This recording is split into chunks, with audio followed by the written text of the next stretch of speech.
cherchez une école de référence pour une double formation universitaire et professionnelle de qualité? Voici l'opportunité à ne pas rater. L'École supérieure d'administration, d'économie, de journalisme et des métiers de l'audiovisuel ESAE vous offre des programmes d'enseignement en licence et en master orientés vers l'emploi qui font d'elle une référence à travers les filières de l'administration générale et territoriale, l'administration du travail et de la sécurité sociale, droit, diplomatie et relations internationales, administration hospitalière, universitaire et intendance, journalisme et métiers de l'audiovisuel et toutes les filières des sciences de gestion. Une seule adresse, www.esae.bj.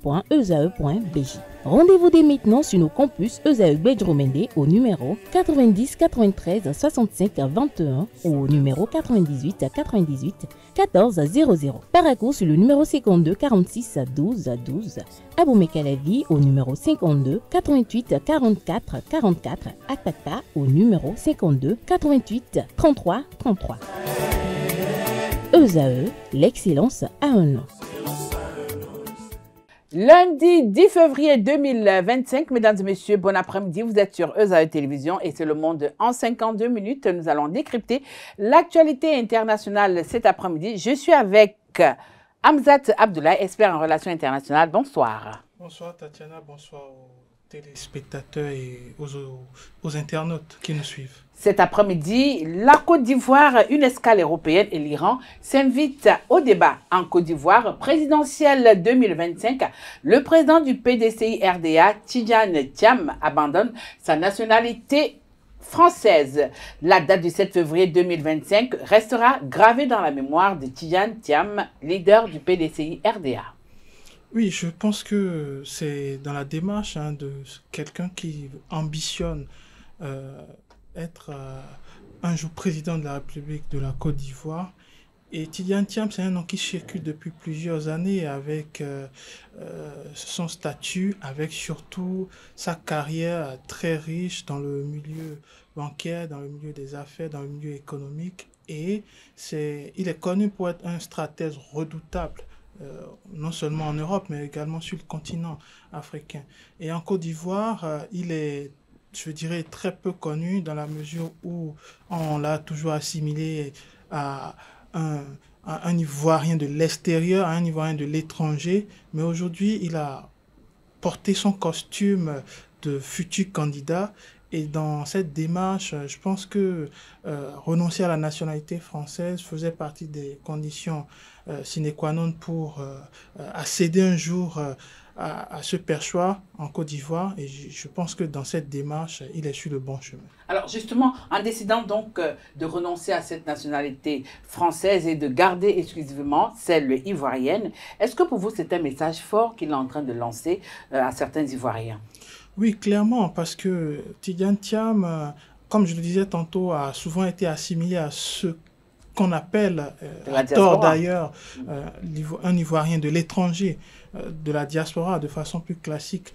Mais cette connotation, je pense, pour ces détracteurs, est un avantage parce qu'ils s'en servent à cœur joie pour dire qu'il n'est pas vraiment ivoirien, il ne maîtrise pas vraiment la Côte d'Ivoire, il a longtemps fait sa carrière à l'étranger, sans oublier que c'est quelqu'un qui a la capacité véritablement de faire des propositions pérennes à la fois pour le parti d'Houphouët-Boigny, ce parti mythique, mais en même temps de faire des propositions politiques pour les Ivoiriens. Et je pense qu'on est en plein dedans aujourd'hui. La bataille électorale sera rude et ça vient de commencer avec la guerre de la communication. Et je pense que Tidjane Thiam a un léger avantage sur les autres candidats. Il n'a pas été mêlé à toute l'embrouillamini ivoirienne de la classe sociopolitique ivoirienne depuis longtemps. Et il apparaît un peu comme quelqu'un qui a un visage neuf, qui peut proposer de nouvelles choses et compter également sur la jeunesse. Alors, moi, quand j'ai suivi sa déclaration qui consistait à annoncer officiellement qu'il allait renoncer à sa nationalité française, je regarde autour de lui le message qu'il envoie, l'image qu'il renvoie, c'est l'image d'un réformateur, c'est l'image de quelqu'un qui veut à la fois travailler avec les partenaires étrangers, mais également avec les jeunes, la jeunesse ivoirienne qui a souvent été mise de côté ces 20 dernières années, observer un peu enfin, observez un peu l'échiquier politique ivoirien, vous allez constater que c'est des personnes âgées, limite des décennies qui sont toujours là et qui ne veulent parfois pas laisser de la place aux jeunes. Donc, c'est les deux messages importants que pour moi, ils renvoient à travers cette image. Une image qui est complètement détachée aujourd'hui de ce que la Côte d'Ivoire montre à travers sa politique, à travers sa diplomatie et surtout à travers sa politique d'insérer les jeunes comme relève de cette classe politique qui est vieillissante. Alors justement, vous l'avez dit tout à l'heure, hein, son nom circulait déjà alors que le président Houphouët-Boigny était encore en vie comme étant son potentiel remplaçant, mais c'est après le décès de Henri Konan Bédié qu'il a été porté à la tête du PDCI-RDA. Pourquoi selon vous? Oui, parce que Henri Konan Bédié, on le connaissait comme étant le troisième homme derrière Alassane Ouattara, Laurent Gbagbo. Et le troisième homme qui avait perdu ce poids politique, mais qui n'avait pas perdu la figure de l'homme qui est associé au parti du père de la nation ivoirienne, Houphouët-Boigny. Et Henri Konan Bédié, il est difficile de se faire de la place à ses côtés. Certes, quand il était encore en vie, Tidjane Thiam était tout de même porté d'une certaine façon comme étant le probable successeur d'Henri Konan Bédié, mais Henri Konan Bédié ne le disait pas de façon explicite. Et Henri Konan Bédié était même parfois prêt à se porter candidat si Alassane Dramane Ouattara voulait aller à un autre mandat. Donc, c'est pour dire que en présence d'une figure, je vais dire, politique qui a traversé tout ce siècle à la tête du parti, c'est difficile de se faire de la place en sa présence. Et je pense que depuis sa disparition, qui a attristé tous les militants du PDCI, je pense que depuis sa disparition, la question ne se pose plus. Tidjane Thiam a été porté à la fois par les militants, mais également par les ténors du parti. Et ça, c'est un signal très fort que le PDCI renvoie à la classe politique ivoirienne, mais aussi au pouvoir dirigeant qui a de très bonnes raisons d'avoir des sueurs froides. Alors justement, vous avez parlé de lui tout à l'heure, vous avez décrit le parcours de l'homme. Moi, je vous pose la question de savoir, est-ce qu'aujourd'hui, Tidjane Thiam a cette étoffe-là de celui qui pourrait éventuellement battre Alassane Ouattara? Je peux dire oui. Mais au-delà de battre Alassane Ouattara, il est question de battre tout un système qui a été mis en place depuis, je dirais, 10-15 ans. Un système auquel le PDCI, à l'époque, avait pris par exemple. Bien sûr. C'est pour ça que j'appelais Konan Bédié le troisième homme, parce que quel que soit celui qui était là, il composait toujours avec eux ou avec celui qui était à la tête et jouait un peu ce rôle du parallèle à la tête de l'État en profitant un tant soit peu des privilèges également. Mais là, le contexte est différent. Nous sommes en train d'aller vers un choix décisif. Soit les prochaines élections vont amorcer une rupture, mais pas qu'avec Alassane Ouattara, mais avec tout le système qui a été mis en place, ou soit ça va être une continuité. Et la continuité, pour moi, c'est que Alassane Ouattara réussisse véritablement à pérenniser son système, que ce soit avec ou sans... Parce que ce n'est pas déjà fait, vous croyez? Non, c'est toujours un travail qui est en cours. C'est-à-dire Alassane Ouattara, c'est un renard politique. Il a réussi à dominer la classe politique ivoirienne sur tous les plans. Et aujourd'hui, la classe politique ivoirienne mange à ses pattes aujourd'hui. Et c'est une réalité qu'on peut observer. En revanche, Tidjane Thiam pourrait lui donner du fil à retordre, dans la mesure où, comme je le citais tantôt, Tidjane Thiam met en avant la jeunesse et surtout Tidjane Thiam veut réorienter la Côte d'Ivoire sur de nouveaux, sur un chemin complètement nouveau, dans la mesure où Alassane Dramane Ouattara, même si en termes d'économie la Côte d'Ivoire n'a pas grand chose à se reprocher, il reste énormément à faire. Quand on prend le taux de chômage en Côte d'Ivoire, c'est un taux qui est en train d'exploser. Quand on prend la question également de l'économie ou des finances, c'est quelque chose qui est vraiment discutable. Quand on va au fin fond des régions ivoiriennes, quand on prend la question agricole, quand on prend la question des producteurs qui ne sont pas du tout satisfaits depuis 5-10 ans, je pense qu'il y a beaucoup de sujets sur lesquels Alassane Dramane Ouattara a failli. Et ensuite, quand on va parler de cette diplomatie, de cette géopolitique sous-régionale, je pense qu'il y a énormément de choses à revoir à ce propos. La deuxième chose, c'est que Tidjane Thiam a l'opportunité effectivement d'apporter un changement décisif par rapport à la gestion de ce système qui a duré plusieurs années. Et je pense qu'aujourd'hui, la jeunesse ne réclame que ça, l'alternance au sommet de l'État. Mais une alternance différente, une alternance qui puisse intéresser la jeunesse ivoirienne, un homme nouveau, à ce qu'est la politique et à s'intéresser à des problèmes qu'ils rencontrent tous les jours pour y trouver eux-mêmes des solutions. Alors qu'il célébrait sa première année à la tête du parti en décembre 2024, il s'est prononcé concernant la présidentielle 2025. Alors, il a plaidé pour une proclamation des résultats bureau de vote par bureau de vote. Alors, cette façon de faire, est-ce que c'est déjà annonciateur par rapport à ce qu'entend faire Tidjane Thiam les jours à venir, et est-ce que ce n'est pas une façon aussi de tirer la sonnette d'alarme? Non, je pense qu'au niveau de la méthode, il y a une autorité compétente par rapport à la gestion des élections. Alors, compter les voix dans les bureaux de vote, enfin, je pense que c'est un travail complexe, mais qui ne relève pas de la politique, malheureusement. C'est une question mais technique. Qui peut aider, par exemple, à éviter des fraudes massives aussi. Déjà, nous sommes à l'ère des TIC, des technologies, de l'information et de la communication.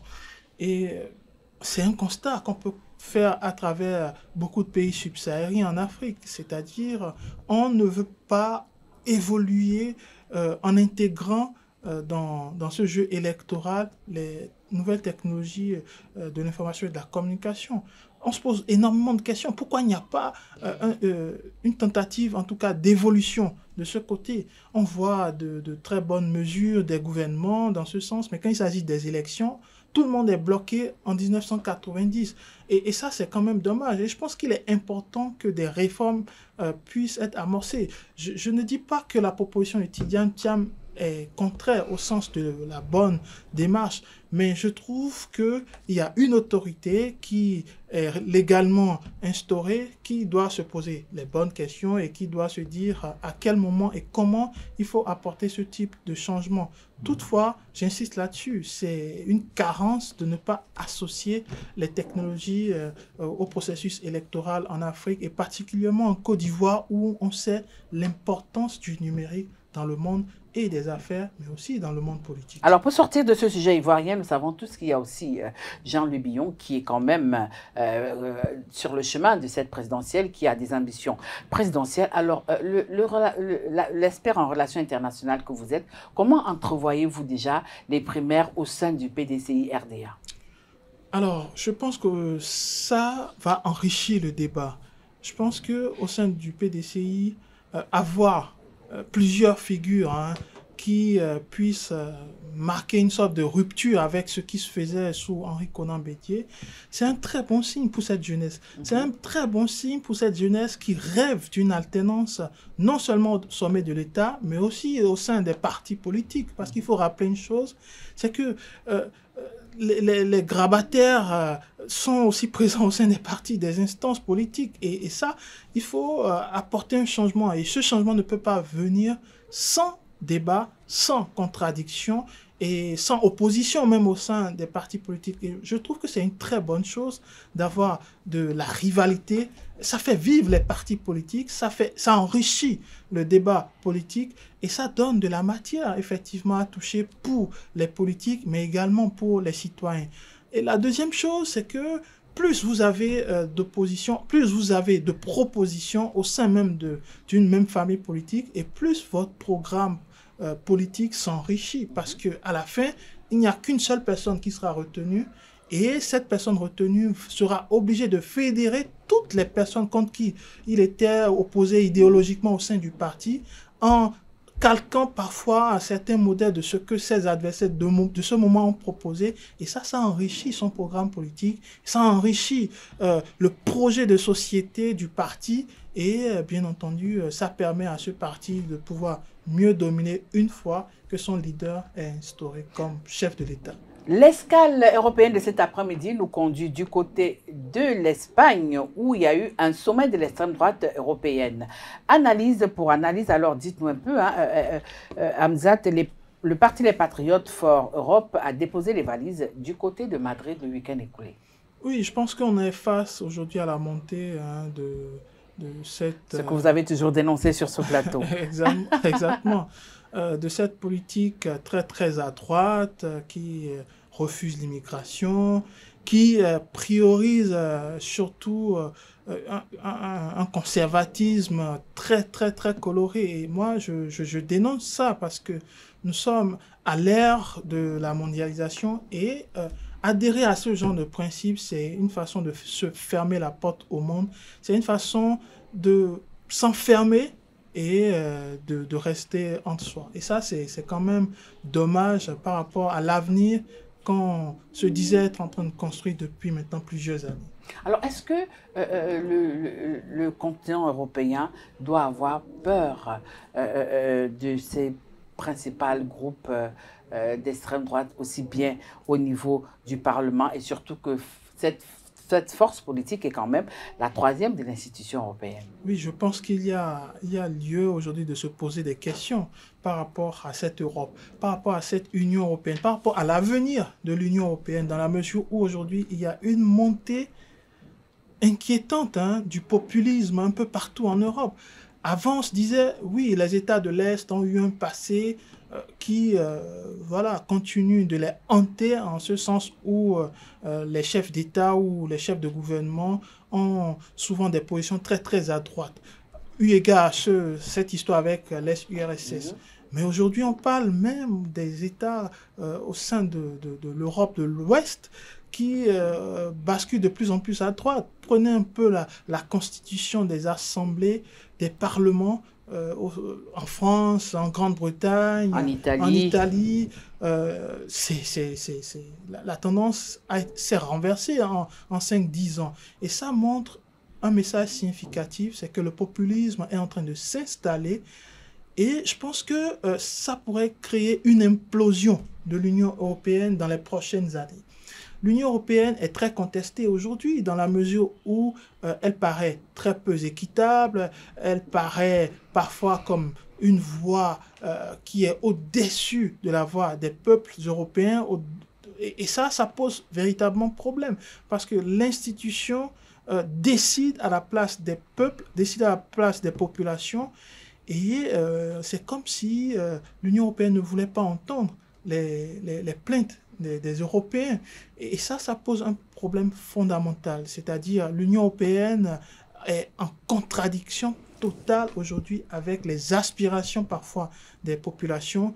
Et ça pourrait ouvrir une crise dans les prochaines années qui, pour moi, pourrait remettre en cause l'existence même de l'Union européenne. Et je vois que l'Europe des 27 dont on parle pourrait véritablement s'affaiblir, eu égard justement à ce trumpisme qui prend beaucoup de place. J'entends d'ailleurs parler du Make Europe Great Again. Est-ce qu'une autre façon de vouloir créer une sorte de fédération? Je pense que petit à petit, on va aller à ce genre d'idées, mais ce genre d'idées mettra en péril l'avenir de l'Union européenne. Alors justement, nous savons tous que ce rendez-vous avait pour principal objectif d'afficher leur unité, renforcer leur influence sur la scène politique européenne, mais à cet élan, quel pourrait être le revers de la médaille? Je ne pense pas qu'il y ait de revers de médaille parce que la dynamique est enclenchée aujourd'hui. Je pense que l'Europe n'a pas compris le signal. Okay. Mais est-ce que ce sera dans la durée? Justement, ça sera dans la durée. Ça sera dans la durée dans la mesure où des États comme l'Allemagne sont progressivement en train de basculer vers la droite ou l'extrême droite. La France, on n'en parle plus aujourd'hui. Je pense qu'il au sein du Parlement français, il y a le Rassemblement national qui occupe, je vais dire, à égalité de points peut-être avec le LFI, les premiers rangs en termes de nombre au sein du Parlement. Et ça, c'est un message très fort parce qu'on parle des deux grandes nations qui sont la clé de voûte de l'Union européenne. Et si au sein de ces nations, ce populisme a pris autant de place, cela voudrait dire que dans le long terme, effectivement, l'Union européenne pourra se poser des bonnes questions. Alors, les bonnes questions, c'est de savoir quoi? Est-ce que l'Union européenne va changer sa dynamique progressiste en une dynamique populiste? C'est aussi des questions qu'on peut se poser. Est-ce qu'en cherchant à rester, en cherchant à se pérenniser, l'Union européenne sera obligée de changer sa vision du monde et de l'Europe aussi? Est-ce que l'Union européenne va se dire à un moment, il faudrait rétablir les frontières? C'est aussi des questions qu'il faut se poser. Est-ce qu'à un moment, l'Union européenne va accepter ou va céder aux revendications de la montée de ces partis qui revendiquent à corps et à cri l'arrêt de l'immigration, des prises de décisions radicales pour arrêter de façon définitive l'immigration? Or, on sait que l'Union européenne, actuellement, est une Union européenne qui porte sur des valeurs de la démocratie, qui porte sur les valeurs des droits de l'homme, qui porte surtout sur le libre-échange et la circulation des personnes et des biens au sein de l'espace Schengen. Et ça, c'est des choses qui sont aujourd'hui complètement remises en question. La deuxième chose, c'est la question de l'économie. On sait que l'Union européenne aujourd'hui est atrophiée en matière d'économie à cause de la Chine, qui a pris énormément de place et qui domine l'Europe sur le plan des importations, et ça fait couler en réalité les Européens, les agriculteurs, les producteurs locaux, ça les paralyse en quelque sorte. Et l'Union européenne ne fait pas grande chose malheureusement et ne fait que observer ce qui se passe. Et ça, c'est dénoncé sur le plan économique et ça asphyxie les États, ça asphyxie les producteurs locaux, les entrepreneurs, les entreprises locaux. Et je pense que si l'Union européenne ne fait pas quelque chose dans le moyen terme surtout, cette coloration populiste va prendre plus de place au risque même de créer une implosion au sein de l'Union. Alors les figures de proue qui composent ce parti sont Viktor Orban de la Hongrie, Matteo Salvini de l'Italie, il y a le néerlandais, sans oublier Marine Le Pen, la française. Mais alors, la question c'est de savoir si au plan européen, ils sont assis, mais est-ce que sur le plan national, le résultat est ça? Pourquoi ils ont du mal vraiment à avoir une assise nationale d'abord? Je ne pense pas qu'on puisse dire aujourd'hui qu'ils n'ont pas d'assise sur le plan national. Il y a 10 ans, je pense qu'on allait le dire. Il y a 5 ans, le front, enfin, l'Est-Front National, devenu Rassemblement National de Marine Le Pen en France, il y a 5 ans, aux élections européennes, c'était la catastrophe. Il n'y avait pas grand-chose à se mettre sous la dent. Et il y a 10 ans, on peut compter sur le bout du doigt le nombre de députés européens que ce parti pouvait envoyer au Parlement européen. Mais aujourd'hui, la donne a complètement changé.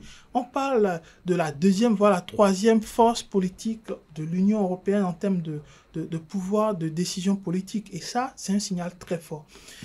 Mais ils n'arrivent pas à peser de tout leur poids lorsqu'il s'agit véritablement des décisions politiques. Oui, justement, à cause de la question des alliances. Parce que, vous savez, il y a ce schéma qui à chaque fois met le barrage à ces partis. Les alliances font en sorte que les écologistes peuvent s'allier avec les progressistes peuvent s'allier avec les démocrates, et ça fait en sorte que le calcul du choix politique ramène vers le bas ces partis populaires. Mais la donne est en train de changer aujourd'hui. C'est-à-dire ces partis, une fois qu'ils se fédèrent entre eux, ça pourrait créer des problèmes à cette classe, je vais dire, politique unique de l'Union européenne. Mais pour revenir à votre question initiale, je pense que le jeu à l'interne de chaque pays où on retrouve ces partis, je pense que c'est en train de s'inverser progressivement. c'est en train de s'inverser. Si ça s'inverse ailleurs, c'est pas le cas. On a vu comment est-ce que, en ce moment, par exemple, au niveau de la Hongrie, Viktor Orban est en train de tirer le diable par la queue. Exactement. Je pense qu'il y a toujours de la résistance qui existe aussi. Mais le choix aujourd'hui est beaucoup plus ancré vers un populisme qui met en avant l'immigration, qui met en avant l'économie qui ne profite pas aux petits États, aux petits pays de l'Union européenne, qui eux sont obligés de plus payer contrairement aux autres. Et je pense que une fois que l'Union européenne va se pencher sur ces véritables questions qui minent l'Union elle-même, on pourrait peut-être amorcer un début. Sauf que le début, pour moi, n'est pas pour demain, dans la mesure où ces partis ont déjà pris trop de place. Et moi, je pense, je mettrais même un billet sur une implosion de l'Union européenne dans les prochains mois, dans les prochaines années, parce que la domination est en train de s'inverser. Si dans quelques années, ces partis portent au sommet de l'État leur leader, eh bien, je pense que l'Union européenne pourrait évidemment changer de cap ou disparaître. Alors, on sait qu'il y a certains leaders d'extrême droite européenne qui se réjouissent du retour de Donald Trump. Nous avons l'Hongrois, nous avons l'Italien, qui sont véritablement en admiration devant Donald Trump. Mais à côté de ça, nous avons Marine Le Pen qui semble encore avoir de la retenue et qui a même d'ailleurs une position assez nuancée. Ce week-end encore, on l'a vu du côté de Madrid, lorsqu'on l'interviewe par rapport à Donald Trump, elle n'était pas véritablement très explicite. Alors, pourquoi selon vous?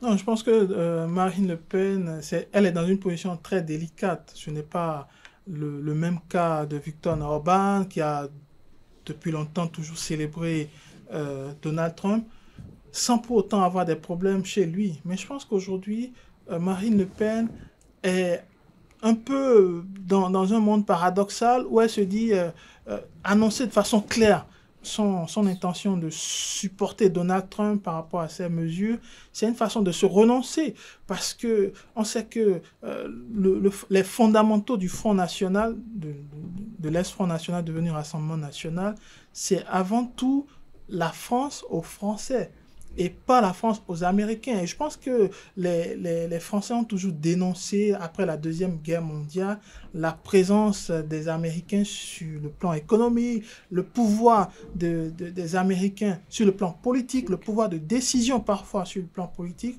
et l'influence des États-Unis sur le continent européen, mais également parfois sur l'Union européenne.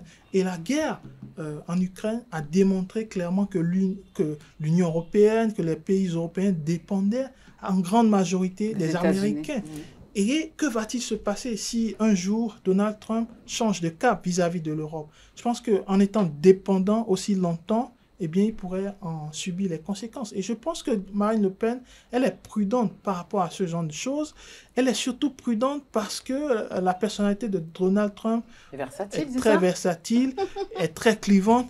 Et je pense que c'est mieux pour elle de surfer sur la vague comme elle est en train de le faire, en se disant, oui, nous sommes des populistes, oui, nous incarnons un parti qui est en pleine croissance, je dis, mais derrière, nous ne voulons pas céder également à cette vague trumpienne qui veut absolument imposer tout et n'importe quoi, et parfois même au désavantage de l'Union européenne. Alors, pour sortir de ce sujet, c'est l'Espagne qui a abrité le sommet. On sait que du côté de l'Espagne, l'extrême droite espagnole souffle le froid et le chaud. Mais alors, à côté de ça, comment comprendre que ces pays où l'extrême droite a connu une certaine montée décident néanmoins quand même de rester au sein de l'Union européenne? Pourquoi, selon vous? C'est un paradoxe parce qu'on ne peut pas chercher à s'asseoir sur deux chaises à la fois. Ce n'est simplement pas possible.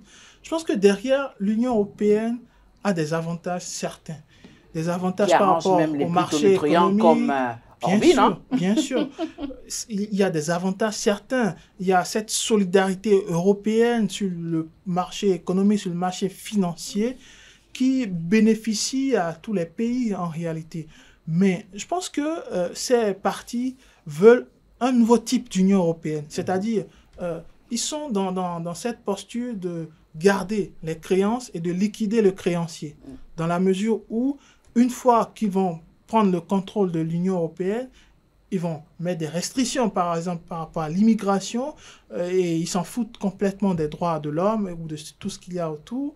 Ils vont mettre des frontières, certainement, pour empêcher des entrées, et ils vont instaurer des contrôles, certainement, aux frontières, ce que ne fait pas aujourd'hui l'Union européenne. Donc, je pense que ce sera dans le fonctionnement que certaines choses vont changer si ces partis, ces leaders de ces partis, parviennent à prendre le contrôle de l'Union européenne. La deuxième chose, c'est que on aura beau dire ce qu'on veut, la réalité est tout autre aussi. Je pense qu'il y a un discours politique également que ces partis vendent. Et ce discours confronté à la réalité fait en sorte que l'immigration n'est pas le mal suprême de ces États. Il y a d'autres problèmes. En réalité, il y a le problème du chômage, il y a le problème des taxes, il y a le problème des taxes de ces ménages moyens qui divisent. Il y a la question des retraites qui divise aussi. Il y a la question de la santé pour tous également qui divise, la question des assurances. Il y a énormément d'autres problèmes qui sont mis de côté, qui ne sont pas du tout discutés, et on met en avant l'immigration, et ça c'est un faux fuyant, c'est ça? Exactement, ça a politisé le débat, et ça fait en sorte que, vous faites bien de le citer, qu'en Espagne, un pays où l'extrême droite était il y a quelques années en pleine croissance, aujourd'hui c'est une chute libre, on comprend pas. Parce que justement au nom de cette réalité, c'est-à-dire les peuples, les Espagnols ont déchanté et ont compris qu'en réalité, le problème est ailleurs. Et comme le disait le général de Gaulle, Jacques Chirac, ma maison brûle et vous regardez ailleurs. Allons du côté de l'Iran. Le guide suprême a recommandé au gouvernement de rejeter toute négociation avec les États-Unis. Donald Trump a déclaré que son pays était ouvert aux négociations avec l'Iran sur le dossier du nucléaire. Mais le guide n'est pas de cet avis. Oui, je pense qu'on est face à un nouveau chapitre. Un nouveau bras de fer. Oui, certainement un nouveau bras de fer. Sous Trump 1, on avait déjà vu que l'Iran et les États-Unis, c'était impossible à mettre autour d'une table, que ce soit sur la question de l'embargo, sur la question du nucléaire.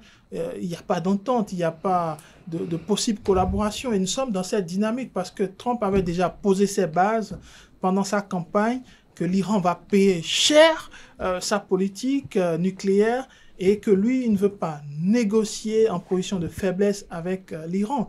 Donc je pense que face à ce discours, les Iraniens, aussi fiers qu'ils soient, ne vont pas baisser le front. Non, ils vont au contraire chercher à soutenir les échanges en essayant de ne pas être en position de faiblesse non plus. Et je pense que face à ça, la fin n'est pas pour demain. Alors justement, pour le guide, les États-Unis avaient déjà quitté cette négociation par le biais toujours de Donald Trump. Alors lorsque on se base sur cet argumentaire, est-ce qu'on peut dire que Donald Trump a fait un mauvais calcul? Je ne pense pas, parce que la position américaine, elle est assez claire. Pas de nucléaire en Iran, mais les Iraniens sont dans un jeu double en réalité. Pas de clarté par rapport à leur programme, est-ce que c'est pas parce qu'ils n'ont pas eu le choix? Est-ce que c'est pas parce que la communauté internationale ne cesse de les pousser au dernier retranchement? Non, je pense que la question de l'Iran, c'est une question très sensible. Autour, il y a Israël, il y a l'Arabie Saoudite, et cette sous-région, c'est vraiment une sous-région qui prête vraiment au conflit.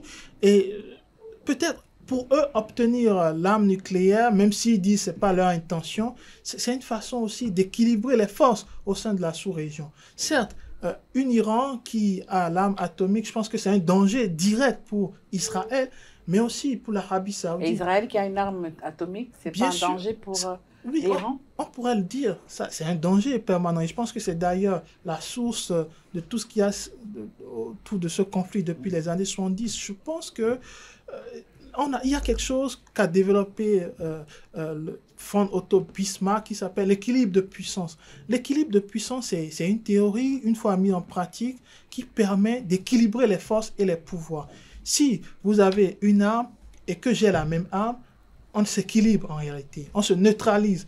Et il y a très peu de chances d'ailleurs qu'on s'attaque. Il n'y a que deux bandits qui se tiennent en respect. Exactement, c'est de ça qu'il est question. Et je pense que dans cette position, l'Iran veut équilibrer les forces en obtenant là, même si l'Iran dit tout le temps que son objectif n'est pas du tout d'en arriver là, mais d'aller vers un nucléaire sain, un nucléaire sanitaire qui ne fera de mal à personne. Mais je trouve aujourd'hui, Donald Trump va beaucoup plus cliver les positions dans cette région parce que son intérêt est porté sur Israël et je pense que ça ne va pas changer. Et ça va recroqueviller les Iraniens et peut-être créer un nouveau type de conflit dans la sous-région. Alors, dans ses propos, Ali Khamenei a déclaré, je cite, « Négocier avec les États-Unis n'aura aucun effet pour régler les problèmes du pays. Négocier avec un tel gouvernement n'est pas raisonnable et intelligent. » Oui, je pense qu'on est dans l'idéologie islamique de l'Iran qui ne change pas, qui n'a pas bougé d'un seul iota. Et le guide est resté fidèle à lui-même depuis plusieurs années. Son discours n'a pas changé. C'est vrai que sous Joe Biden, il y avait un semblant de paix entre l'Iran et les États-Unis. Paix des braves. Mais c'est vraiment une paix alambiquée dans la mesure où les négociations n'ont pas avancé, dans la mesure où les embargos n'ont pas été levés, et dans la mesure où les sanctions aussi imposées à l'Iran n'ont pas évolué tant que ça. Aujourd'hui, l'Iran compte sur d'autres partenaires stratégiques comme la Chine, comme la Russie. Surtout qu'ils sont dans les BRICS. Exactement, surtout qu'ils ont intégré les BRICS. Oui, mais est-ce que ce n'est pas ça qui vexe même beaucoup Donald Trump? Parce qu'aujourd'hui, on se rappelle qu'il y a encore quelques années, l'Iran était prêt à négocier. L'Iran était même prêt à faire le premier pas, mais aujourd'hui, rester campé sur cette position et dire non, donner cette recommandation. Je pense que l'Iran aussi a su utiliser une stratégie pour tirer bénéfice de tout ce qu'elle subit depuis plusieurs années. Je pense que l'Iran s'est rapproché déjà de l'Arabie Saoudite dans un premier temps, sous l'égide de la Russie et de la Chine. Et ça, c'était une première. L'Iran... Mais avec le retour de Trump, est-ce que ce sera encore productif? Je pense que l'Iran cherche avant tout à préserver ses intérêts. Plusieurs États ont compris aujourd'hui qu'il faut préserver ses intérêts. L'Arabie Saoudite, même s'il reste un partenaire clé des États-Unis, sous Trump, les choses peuvent changer ou évoluer. Mais la question ici est sensible dans la mesure où je pense que l'Iran est entre le marteau et l'enclume. Est-ce qu'il faut céder au discours de Donald Trump par rapport à ce qu'il dit, ou est-ce qu'il faut rester campé sur sa position au risque de continuer à subir la foudre de la communauté internationale, sans la Russie et la Chine, bien entendu. Je pense que l'Iran a aujourd'hui cette culture de subir les sanctions. Elle subit depuis des années. Elle subit depuis des années, donc sous le soleil, rien de nouveau, comme l'autre le dit. Donc ça va certainement continuer, mais jusqu'à quel point? Parce qu'il faut rappeler une chose importante, les Iraniens en souffrent énormément. Mais justement, en fermant toute négociation avec l'oncle Sam, peut-on dire que Téhéran est prêt et se prépare à tout? Absolument. Je pense que Téhéran, à travers surtout son guide, est prêt à absolument tout, à un embrasement possible de la sous-région, même si aujourd'hui, avec la redistribution des cartes, avec Israël qui est devenu... Avec son allié qu'il a perdu du côté de la Syrie. Exactement. Le Hezbollah qui est décapité. Je pense que l'idéal pour l'Iran, c'est de gagner du temps en attendant de reconstruire certainement ses positions autour de lui et de trouver surtout la formule pour laisser de côté ces bisbilles politiques et géopolitiques et se concentrer sur l'économie. Parce que je pense que sur l'économie, il reste énormément à faire.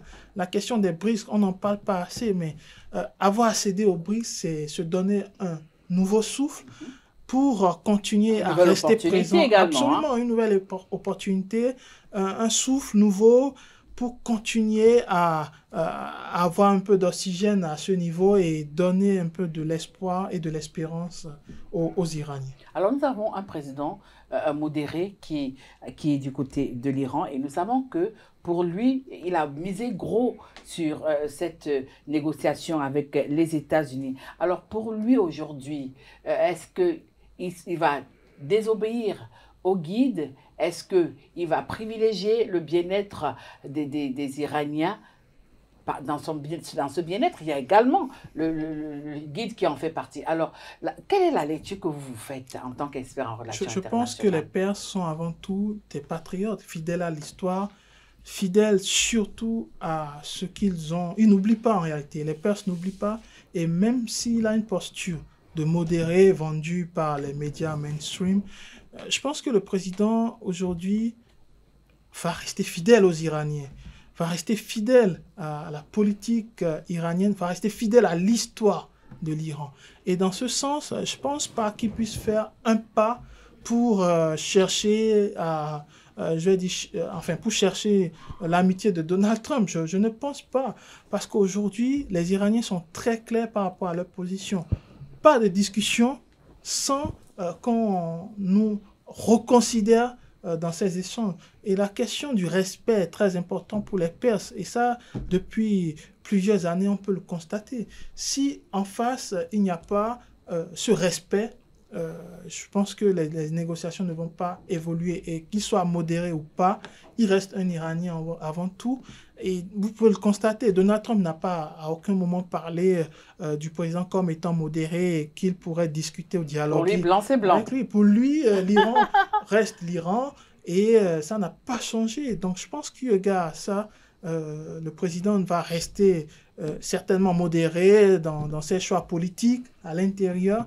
Ça, c'est une certitude. Mais à l'extérieur, je pense qu'il va rester patriote et défendre surtout la position du guide qui, au sein de cette République islamique, occupe une place fondamentale. Vous le dites, hein, les Iraniens, les Perses, ils sont assez fiers de qui ils sont, mais au fil des années, ils ont fini par s'habituer à ces sanctions de la communauté internationale au point où cela a même rendu certains Iraniens très têtus. Est-ce que la donne pourrait changer? Ils vont se dire 4 ans, après 4 ans. Je pense que on néglige souvent la force de la résilience. Quand vous êtes confronté à des difficultés, même sur cette échelle, vous vous réinventez en quelque sorte. C'est ce que les Iraniens ont fait. Ils se sont réinventés au cœur même des sanctions. À chaque fois qu'il y a un pouvoir qui vient aux États-Unis, ils se réinventent. Ils se réinventent, ils s'adaptent. Même du côté de l'Israël également. C'est pareil aussi. Mais ce qui change au niveau de l'Iran, c'est qu'ils ont réussi à trouver des partenaires puissants et stratégiques hors de la sous-région et qui sont notamment la Chine et aujourd'hui la Russie. Donc je pense que ça, c'est quelque chose qui peut inquiéter les Occidentaux dans la mesure où l'Iran n'en a cure aujourd'hui des sanctions. Et de même, ils ont trouvé des partenaires qui peuvent leur trouver des solutions économiques, des solutions financières, des projets même à développer sur le plan social. Et ça pose énormément de problèmes par rapport à l'efficacité des sanctions. Ça pose des questions par rapport à l'efficacité des exclusions. Finalement, l'arme de dissuasion qui était dans les années 40, l'arme atomique, aujourd'hui est devenue l'exclusion. L'exclusion est devenue une arme de dissuasion, sauf que ça ne marche plus avec ces États qui ont cette capacité d'être résilients et de traverser des crises de sanctions, et même des tempêtes de sanctions, comme le cas de l'Iran l'a démontré. Et ça montre finalement que l'Occident, avec cette mesure des sanctions, de l'exclusion, finalement, ça ne porte pas loin. Alors, avec cette pression maximale des États-Unis, est-ce que Donald Trump ne finira pas par échouer, comme l'a affirmé le guide? Je pense que Donald Trump va certainement avoir des échecs, ce qui est normal. Je ne pense pas qu'un oui, mais dans la tête de Donald Trump, il n'est pas question d'avoir un échec concernant l'Iran. Hein? Non, je pense que Donald Trump a déjà échoué concernant l'Iran lors de son premier mandat. Ça, il faut le remarquer. Il a été très dur. En sortant de l'accord, c'est ça? En sortant de l'accord, mais surtout en ayant en face un Iran qui est encore plus fort que jamais en réalité, qui a réussi à être résilient et qui n'a cédé à aucun moment. Et je pense que plusieurs années après, malgré ses invectives, malgré son discours, Donald Trump n'est pas Jésus-Christ. Je pense que même Jésus-Christ n'avait pas réussi sur tous les points. Et ça, c'est quelque chose qui est très important. Trump va certainement échouer sur plusieurs plans. Il a une vision du monde qui ne cadre plus avec notre réalité aujourd'hui. Disons-le clairement. Aujourd'hui, le monde est ancré vers l'intérêt de tous. Et chacun défend le pan de son drap. Et Donald Trump ne le comprend pas. Certes, America First, c'est vrai parce qu'ils en ont besoin aujourd'hui, mais on ne peut pas continuer à penser American First et oublier qu'il y a d'autres nations qui également cherchent des intérêts, qu'il y a d'autres peuples également qui immigrent ou qui vont vers d'autres lieux parce que justement il y a cette question du changement climatique, parce qu'il y a des guerres, parce qu'il y a des conflits, etc. On ne peut plus nier cette mondialisation qui est réelle aujourd'hui. Le véritable problème, c'est que les Occidentaux ont créé quelque chose qu'ils ne contrôlent plus aujourd'hui. Ils ont créé une mondialisation qui leur échappe. Qui leur échappe complètement, dont le contrôle leur échappe complètement. Et aujourd'hui, ils veulent s'en débarrasser comme une peste. Mais ça ne se passe pas comme ça. Alors aujourd'hui, pour sortir de ce sujet, c'est quand même une question d'actualité, Hamzat. L'Iran a perdu des plumes. L'Iran a vu le Hezbollah, entre griffes, disséqué par Israël. L'Iran a vu, même s'ils n'étaient pas les parents officiels du Hamas, ils ont quand même pris des coups de ce côté-là aussi. Mais le coup le plus cher a été le départ de l'ancien président syrien. Alors, croyez-vous qu'il est facile aujourd'hui pour l'Iran de se refaire dans cette sous-région? Ça va être compliqué parce qu'on ne peut pas être sur tous les fronts.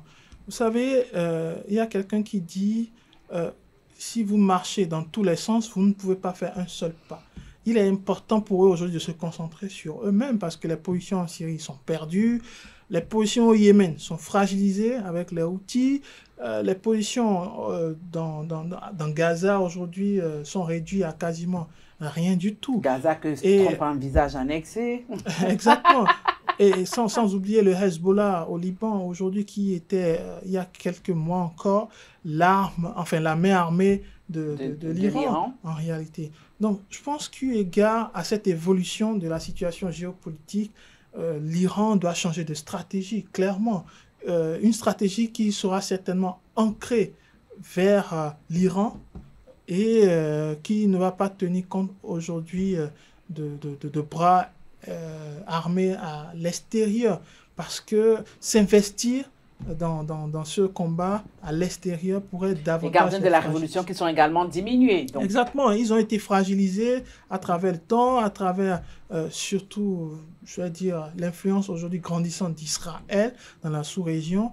Et ils ont été fragilisés parce que lâchés par leurs partenaires stratégiques. Et ça, c'est un problème et un défi auquel doit faire face aujourd'hui l'Iran en se posant les bonnes questions.